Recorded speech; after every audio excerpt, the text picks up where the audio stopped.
নমস্কাৰ। আজি গোৱালপাৰা জিলা কংগ্ৰেছ দ্বাৰা আয়োজিত এইখন নিৰ্বাচনী সভা উপস্থিত থকা আপোনালোকৰ জনপ্ৰিয় বিধায়ক যাদৱ চৰকাৰী ডাঙৰীয়া, উপস্থিত থকা গুৱাহাটী লোকসভা সমষ্টিৰ কংগ্ৰেছ দল আৰু বিৰোধী ঐক্য মঞ্চৰ ফালৰ পৰা মনোনীত প্ৰাৰ্থী মীৰা প্ৰভাকৰ গোস্বামী ডাঙৰীয়ানী, উপস্থিত থকা অসম জাতীয় পৰিষদ দলৰ সভাপতি নৰেন্দ্ৰজ্যোতি গগৈ ডাঙৰীয়া, উপস্থিত থকা ৰাইজৰ দলৰ সাধাৰণ সম্পাদক ৰসুল হুছেইন ডাঙৰীয়া, উপস্থিত থকা প্ৰাক্তন বিধায়ক প্ৰণয় ৰাভা ডাঙৰীয়া, উপস্থিত থকা প্ৰাক্তন বিধায়ক দেৱেন দৈমাৰী ডাঙৰীয়া, উপস্থিত থকা জিলা কংগ্ৰেছৰ সভাপতি ৰাকেশ চক্ৰৱৰ্তী ডাঙৰীয়া, উপস্থিত থকা যুৱ কংগ্ৰেছৰ জিলা কংগ্ৰেছৰ সভাপতি দিগন্ত মেধি ডাঙৰীয়া, ৰাজ্যিক যুৱ কংগ্ৰেছৰ উপসভাপতি ৰাকেশ চক্ৰৱৰ্তী ডাঙৰীয়া, জিলা যুৱ কংগ্ৰেছ সভাপতি ছবিকুৰ ৰেহমান ডাঙৰীয়া,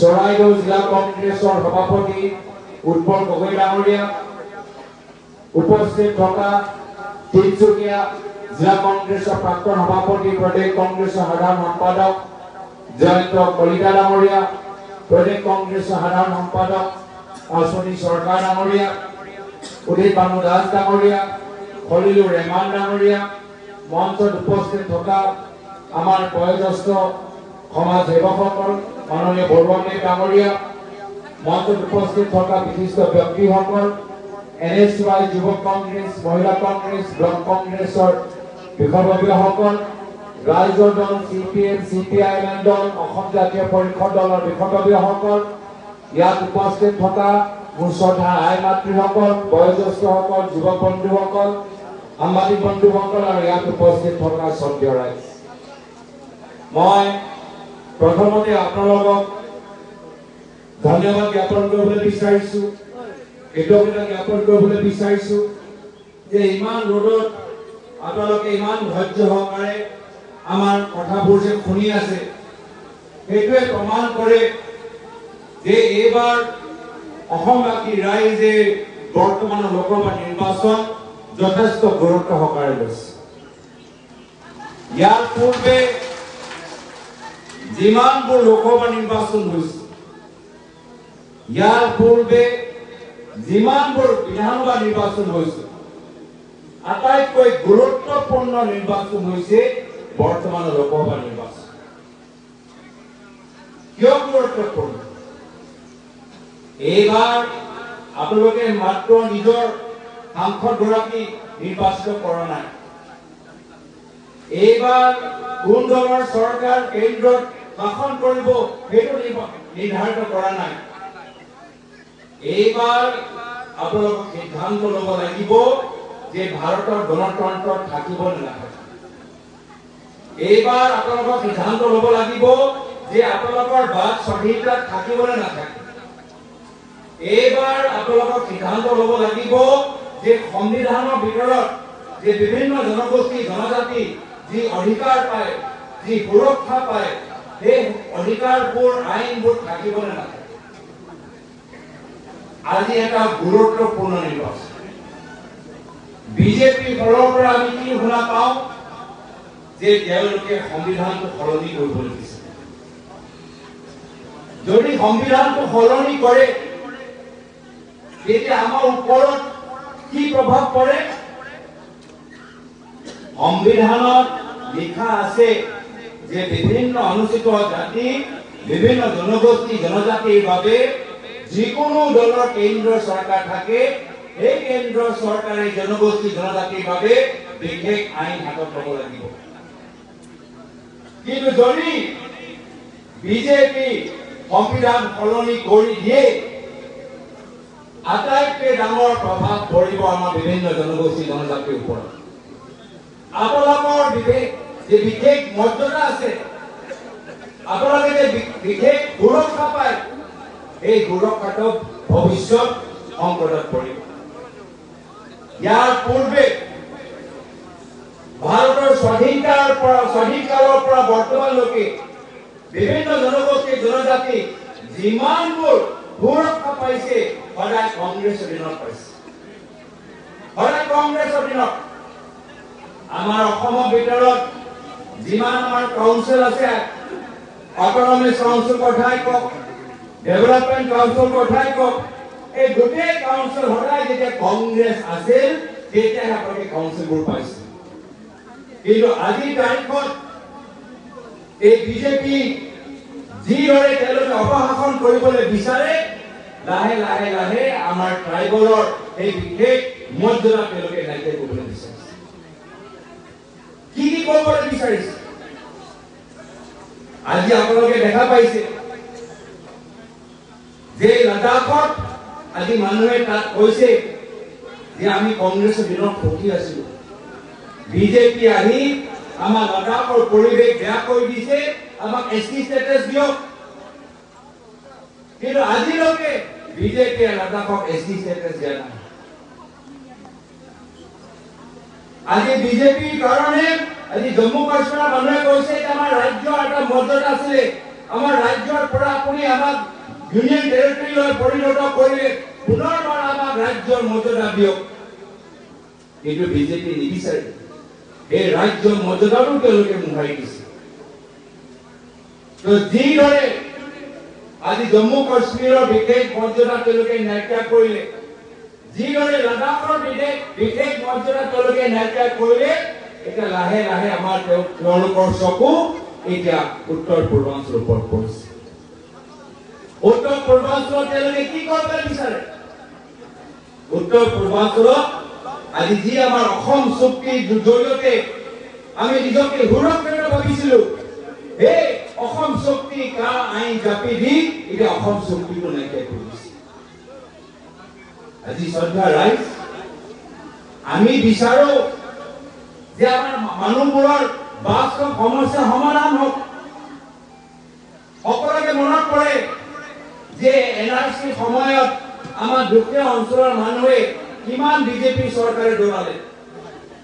এনআৰচিৰ ভিতৰত নিজৰ নাম অন্তৰ্ভুক্ত কৰিবলৈ হলে ইয়াৰ পৰা মানুহ কেতিয়াবা লখিমপুৰ যাবলৈ হয়, ইয়াৰ পৰা মানুহ কেতিয়াবা তেজপুৰলৈ যাবলৈ হয়, কিমান কোটি কোটি টকা এনআৰচিৰ ওপৰত খৰচ হল। আৰু তাৰপিছত কি হল? তাৰপিছত বিজেপি চৰকাৰে কয় যে এনআৰচি কোনো মূল্য নাই, এনআৰচি তেওঁলোকে মানি লয়। এতিয়া আকৌ কা আইন লয়, এতিয়া কা লয় আমাক দৌৰাবলৈ বিচাৰিছে। এয়া হৈছে বৰ্তমানৰ বিজেপি চৰকাৰৰ উদ্দেশ্য।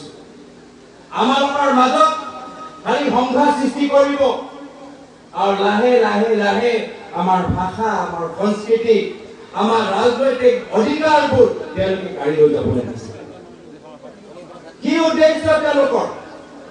তেওঁলোকৰ উদ্দেশ্য এটাহে যে নিজকে কেনেকৈ আৰু ধনী কৰিব পাৰে। পৰিৱৰ্তনৰ কথা কৈছিলেতো, 2016 চনত কি কৰিছিল? পৰিৱৰ্তন কি দেখা পালো?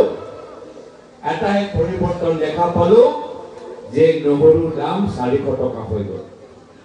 হয় নে নহয়? নহৰুৰ দাম 400 টকা হৈ গল। পৰিৱৰ্তনৰ নামত নিমখৰ দাম 20 টকা হৈ গল। পৰিৱৰ্তনৰ নামত মাহৰ কাৰেণ্টৰ বিল 600 টকা 800 টকা হৈ গল। পৰিৱৰ্তনৰ নামত মিঠাতেল 200 টকা হৈ গল। কিন্তু অসমৰ মহিলাসকলক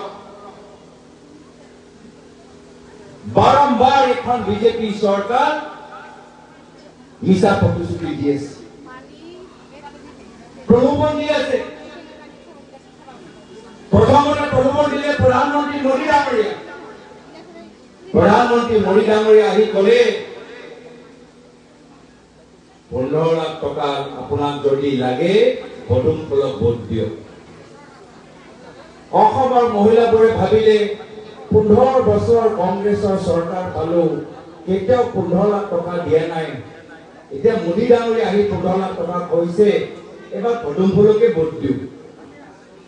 15 লাখ টকা ফৰ্ম বিজেপি আপোনালোকৰ মাজত কিমান যে পেলালে সবে 15 লাখ টকা সপোন চাই ফৰ্মবোৰ সহি কৰিবলৈ আৰম্ভ কৰিলে 10 বছৰ হৈ গ'ল 15 লাখ টকা পাইছে নাই কিন্তু বিজেপি আকৌ ফৰ্ম বিলাবলৈ আৰম্ভ কৰিলে এইবাৰ ফৰ্ম বিলাবলৈ আৰম্ভ কৰিলে অৰুণোদয় আকৌ মহিলাবোৰে ফৰ্ম সহি কৰি গৈ আছে সকলে অৰুণোদয় পালে নাই তথাপিও বিজেপি আকৌ আহি গ'লে বাদ দিয়ক 15 লাখ বাদ দিয়ক অৰুণোদয় অমৃত কলম অভিযানত আমাক যোগদান কৰক 10,000 টকা পাব 10,000 টকা পালে লাজ নকৰিব আকৌ নাই কোৱা অমৃত কলম 10,000 ইমান আপোনালোক কষ্ট কৰালে লাইনত থিয় কৰালে খোজ কৰালে 2 ঘণ্টা 3 ঘণ্টা 10,000 টকা নাপালে নেকি ঠিক আছে বৃক্ষৰোপণৰ 10,000 টকা পালে নে নাই কি কয় বিজেপি ইমান মিছা কথা কয়নে না 15 লাখ টকা দিলে না অমৃত কলম 10,000 টকা দিলে না সবকে অৰুণোদয় দিলে না বৃক্ষৰোপণৰ 10,000 টকা দিলে আকৌ তাৰপিছত 3 মাহ আপৰ আমি শুনি আছো লক্ষপতি বাইদেউ ফৰ্ম বিলাবলৈ আৰম্ভ কৰিছে আকৌ লক্ষপতি ফৰ্ম আকৌ আপোনাক দৰাই আছে ইয়াৰ পৰা যাব লাগিব গুৱাহাটীলৈ তাত 3 ঘণ্টা বহাব তাত আপোনালোকৰ ফৰ্ম পা সহি কৰাব আপুনি 2 মাহ পিছত খুলিব এই হেৰা মোৰ লক্ষপতি বাইদেউৰ ফৰ্মটো কি হ'ল এতিয়া বিজেপি কৰ্মীখিনিয়ে কয় বাইদেউ আপোনাৰ ফটোটো অলপ ভুল হৈ গ'ল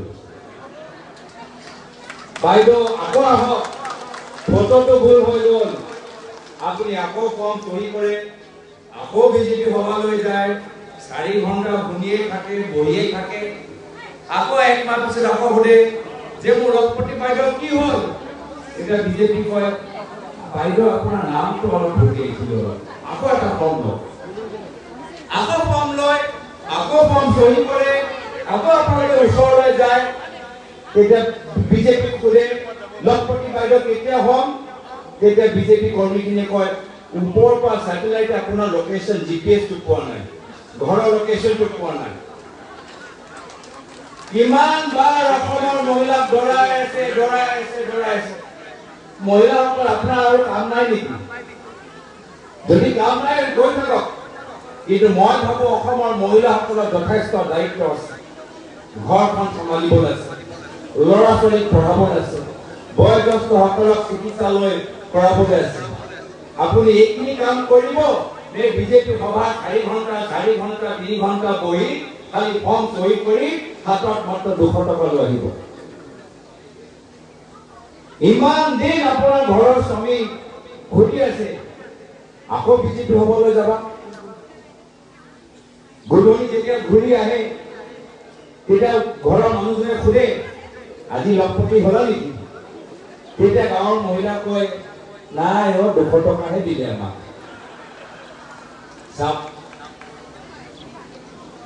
এতিয়া লক্ষপতি বাইদেউৰ ফৰ্ম শেষ হৈ গ'ল এতিয়া ভুৱা ফৰ্ম বিতৰণ কৰিবলৈ আৰম্ভ কৰিছে মিছা ফৰ্ম মিছলীয়া ফৰ্মবোৰ বিতৰণ কৰিবলৈ আৰম্ভ কৰিছে শ্ৰদ্ধা ৰাইজ কি হিতাধিকাৰী মইতো বিজেপি খুলিবলৈ বিচাৰো তোমালোকে কি হিতাধিকাৰী সৃষ্টি কৰিছা হিতাধিকাৰীসকলে নিজৰ একাউণ্টত 1 টকাও পোৱা নাই এই মহিলাবোৰে যদি বিজেপি চৰকাৰ পৰা কিবা পাইছে মাত্ৰ কাগজৰ ফৰ্ম পাইছে পইচা পোৱা নাই মাত্ৰ ফৰ্ম পাইছে তাৰ বাহিৰে একো পোৱা নাই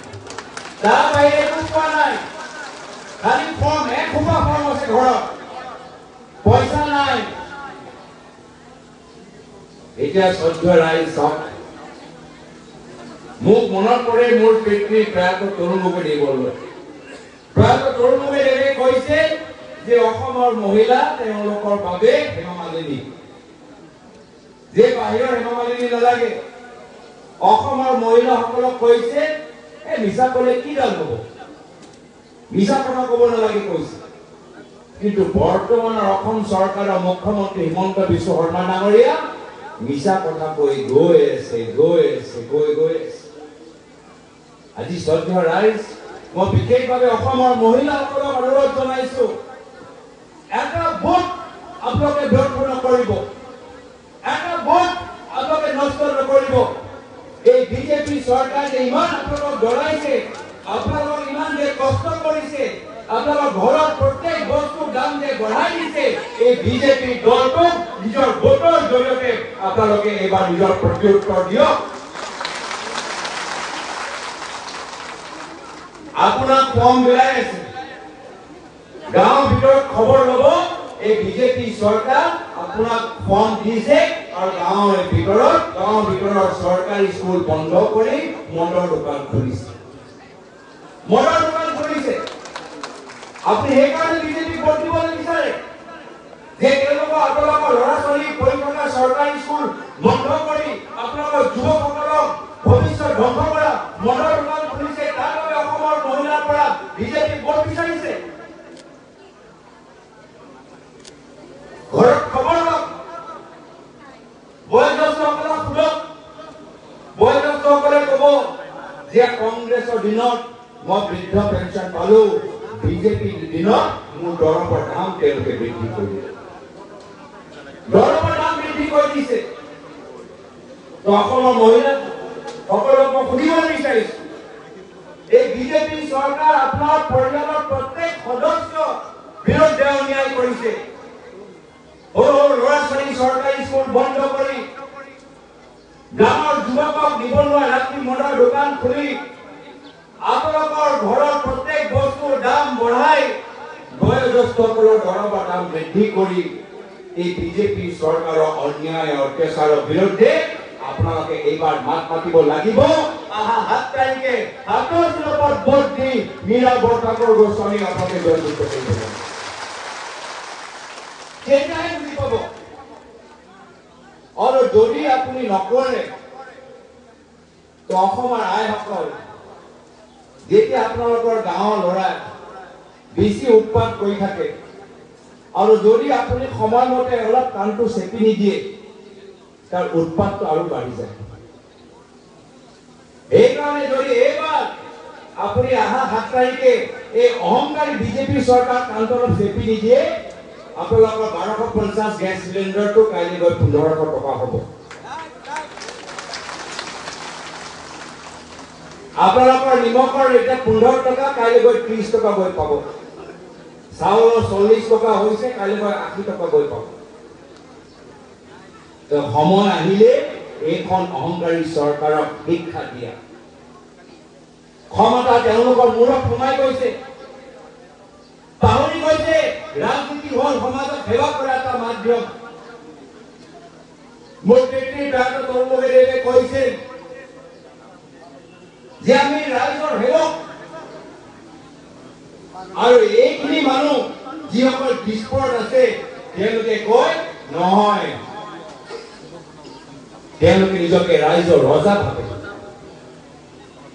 আৰু সেইকাৰণে মুখ্যমন্ত্ৰী কি কয়, যে তেওঁলোকে মই মুখ্যমন্ত্ৰী আছো, মোৰ মতে হ'ব লাগিব।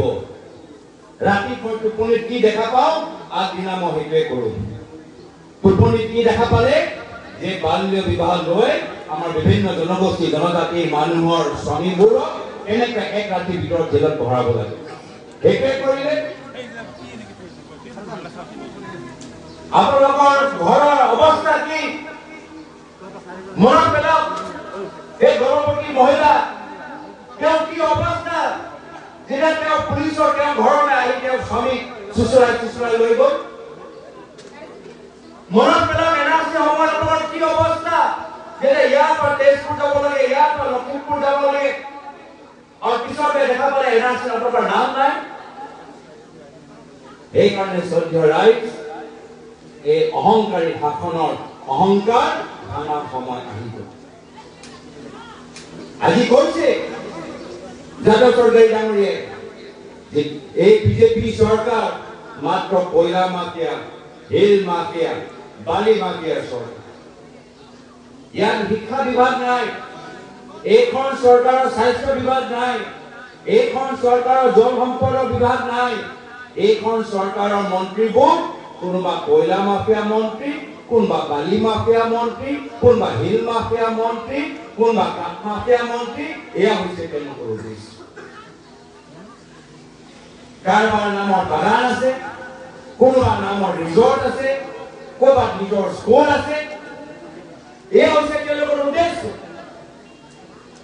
ময়ো এজন মুখ্যমন্ত্ৰী ঘৰৰ ল'ৰা। মোৰ পিতৃ অসমৰ 15 বছৰ মুখ্যমন্ত্ৰী, মোৰ পিতৃ অসমৰ 15 বছৰ মুখ্যমন্ত্ৰী। আজিলৈকে মোৰ নামৰ ক'তো বাগান তেওঁলোকে কিনা নাই, এটা বাগান মোৰ নামত ক'তো নাই। মোৰ পিতৃ অসমৰ 15 বছৰ মুখ্যমন্ত্ৰী, মোৰ মাৰ নামত ক'তো নিউজ চেনেল বা নিউজ পৰ্টেল নাই। মোৰ পিতৃ অসমৰ 15 বছৰ মুখ্যমন্ত্ৰী, আজি মোৰ পৰিবাৰৰ নামত ক'ৰবাত নিজৰ ৰিজৰ্ট নাই বা নিজৰ তেওঁলোকৰ স্কুল নাই। এয়া হৈছে আমাৰ লোকৰ আদৰ্শ। আজি এই নিৰ্বাচনী প্ৰচাৰৰ জৰিয়তে আমি ৰাইজৰ বিষয়বোৰ সন্মুখত ৰাখিবলৈ বিচাৰিছো। আমি কৈছো যে আমাৰ চৰকাৰ আহিলে আমাৰ অসমৰ আশাকৰ্মী আনন্দী কৰ্মীসকলৰ দৰমহা আমি বৃদ্ধি কৰিম। এয়া হৈছে কংগ্ৰেছ দলৰ গেৰেণ্টি। আমি কথা দিছো যে বিজেপি চৰকাৰ মাত্ৰ ভুৱা লখপতি বাইদেউৰ ফৰ্ম বিলাইছে। আমাৰ যেতিয়া চৰকাৰ আহিব, অসমৰ দুখীয়া মহিলাবোৰে প্ৰথম বছৰৰ পৰাই সকলোৱে একে সময়ত তেওঁলোকে প্ৰত্যেক বছৰ 1 লাখ টকাকে পাব। যি কাম তেওঁলোকে কৰিব নোৱাৰিলে আমি কংগ্ৰেছে প্ৰথম মাহতে আমি কৰি দেখাম। এয়া হৈছে আমাৰ কংগ্ৰেছৰ গেৰেণ্টি। আজি সদ্য ৰাইজ য'ত তেওঁলোকে গাঁৱৰ ভিতৰত চৰকাৰী স্কুল বন্ধ কৰি মদৰ দোকান খুলিছে, আমাৰ চৰকাৰ আহিলে আমি মদৰ দোকান বন্ধ কৰি আমি পুনৰবাৰ চৰকাৰী স্কুল আমি পুনৰুজ্জীৱিত কৰিম। চৰকাৰী চাকৰিয়ালে কৈছে যে আমাক OPSF আমাক ব্যৱস্থা কৰক। আমি সেই চৰকাৰী কৰ্মচাৰীসকলক আমি কৈছো যে আমাৰ চৰকাৰ আহিলে আমি আগৰ পেঞ্চন স্কিম আমি ঘূৰাবলৈ আমি প্ৰচেষ্টা হাতত লওঁ। আজি সদ্য ৰাইজ, আজি সদনৰ ভিতৰত আমাৰ এটা শক্তিশালী কণ্ঠ লাগে। মই নিজে দেখিছো উজনি অসমত মই আৰু লুৰিণজ্যোতি গগৈ আমি দুয়োজনে নিজৰ নিৰ্বাচনী প্ৰচাৰ আমি সামৰি আহিছো। আজি নৱ প্ৰজন্মৰ যুৱকসকলে ভাবি লৈছে যে নহয়,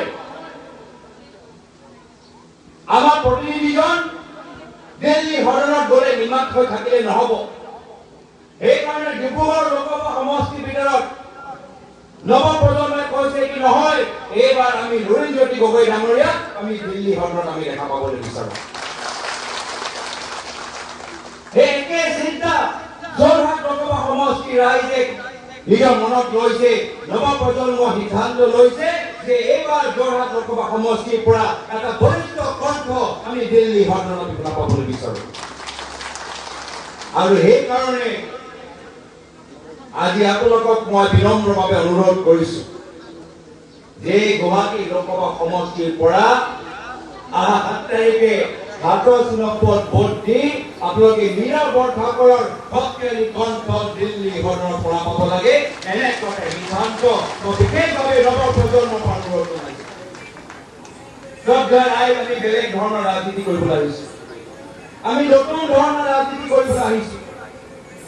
আমি কাকো ব্যক্তিগতভাৱে সমালোচনা কৰিবলৈ অহা নাই, তৰল মন্তব্য কৰিবলৈ অহা নাই। আমি আদৰ্শ ভিত্তিৰ ৰাজনীতি কৰিবলৈ আহিছো, উন্নয়ন ভিত্তিৰ ৰাজনীতি কৰিবলৈ আহিছো, শিক্ষা আৰু স্বাস্থ্যৰ ওপৰত জোৰ দিবলৈ বিচাৰিছো, মূল্যবৃদ্ধি নিয়ন্ত্ৰণ কৰাটো আমি বিচাৰিছো। আৰু সেইকাৰণে আজি যেতিয়া আমি নতুন ৰাজনৈতিক আদৰ্শলৈ যেতিয়া আমি আগবাঢ়ি গৈছো, আমাৰ হাতটো আৰু শক্তিশালী কৰক। মই তাৰ বাবে চবকে বিনম্ৰ অনুৰোধ জনাইছো। আৰু যদি আমাৰ হাতটো কৰিবলৈ বিচাৰে, মোৰ হাতটো কৰিবলৈ বিচাৰে, তেতিয়া অহা নিৰ্বাচনত মীৰা বৰঠাকুৰ ডাঙৰীয়ানে বিপুল ভোটেৰে আপোনালোকে জয়লাভ কৰাব লাগিব, জয়যুক্ত কৰিব লাগিব। সঞ্জয় ৰাইজ, বিশেষ আৰু আপোনালোকক ক'ব লাগে মই নাভাবো। নিৰ্বাচনী বতৰ সকলোৱে নিজৰ দায়িত্ব বুজি পায়। এই বিজেপি মিছা প্ৰতিশ্ৰুতি, এই ফৰ্ম বিলোৱা ৰাজনীতিৰ ওপৰত এটা ভোট আপোনালোকে নষ্ট নকৰিব। মনত ৰাখিব যে বিজেপিয়ে চৰকাৰী স্কুল বন্ধ কৰি মদৰ দোকান খুলি বয়োজ্যেষ্ঠসকলৰ দাম দৰৱৰ দাম বৃদ্ধি কৰি আজি আপোনালোকৰ ঘৰৰ অৱস্থা জুৰুলা কৰি দিছে। অসমৰ মহিলাসকলে এটা নিৰ্ণায়ক ভূমিকা এইবাৰ নিৰ্বাচন ল'ব লাগিব। মই আৰু এইবিলাক ক'বলৈ বিচৰা নাই। পুনৰবাৰ সবকে মই ধন্যবাদ জ্ঞাপন কৰিছোঁ। ইমান ধৈৰ্য আপোনালোকে আমাৰ কথাখিনি শুনিলে। বিশেষভাৱে মেলেশ্বৰা যুৱক কংগ্ৰেছ অসম জাতীয় পৰিষদ দলৰ সতীৰ্থসকল যিমান সুন্দৰকৈ আমাক বাইক ৰেলী লৈ আমাক স্বাগতম জনাইছে, তেওঁলোকক ধন্যবাদ কৃতজ্ঞতা জ্ঞাপন কৰি ইতিমধ্যে মই আপোনালোকক জনাবলৈ বিচাৰিছোঁ যে প্ৰথম পৰ্যায়ত ডিব্ৰুগড়ত আমাৰ জয় হোৱাটো নিশ্চিত, যোৰহাটত আমাৰ জয় হোৱাটো নিশ্চিত, কাজিৰঙাত আমাৰ জয় হোৱাটো নিশ্চিত, শোণিতপুৰত আমি জয়ৰ ওচৰত আমি গৈছোঁৱে। আজি মই নগাঁৱৰ পৰা খবৰ লৈ আছোঁ, মই কৰিমগঞ্জৰ পৰা খবৰ লৈ আছোঁ, আপোনাৰ ভাল খবৰ সোনকালে পাব। সেইকাৰণে এইবাৰ তৃতীয় পৰ্যায়ত ধুবুৰী, বৰপেটা আৰু গুৱাহাটী আমাক বিশেষভাৱে জোৰ লগাব লাগিব। সেইকাৰণে যদিও আমাৰ হাতত মাত্ৰ 10 দিন আছে, এই 10 দিন দিনে ৰাতি কষ্ট কৰিম।